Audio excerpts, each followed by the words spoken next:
Қарақалпақ фильм кино студиясы 1970 жылдар шөлкен университеті ашылған болса, анығын білмеймін да енді. Жылына бір 4-5 документальный фильм түсіріледі, адам көрмейтін кинозал. Сол кинозалға мен 2017 жыл барғанымда ішіне қамыс өсіп жатыр еді. Сол кинозалға барсақ, оруға келген жай бір орып алу керек оны. Профессионал қанегелер жетіспейді Қарақалпақстанда жақсы кино түсіру үшін. Сонда сенен басқа ешкім адам емес па, өзің бітіріп алып не қылып отырсаң деуі мүмкін. Қалтасына бір тәптерді қайырттық деген балалар бітірді. Қазір о адамдар не істеп отқан білмеймін, ауылында қой бағып жүрмін. Мысалы, о адамдар неге кіреді ол жерге? Көшеде жүрген киноға қызығатын жігітлер, мысалы, соның орнына солар кіргенде мүмкін мемлекетке пайдасы көбірек тиереді солардың. Сен жаққа қарап, дүнияға қарап, Голливуд қайтып істеп жатыр киноны.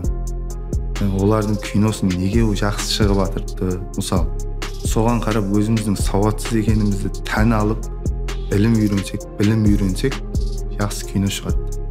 Анерге барып, екі зат үйреніп алып, мектеп ашқаншы. Қазір көп жігітлер өзін профессионалман деп жүр да, сол зат. Біздердің аяғымызға балта ұрып жатырған дейміз бе, не дейміз?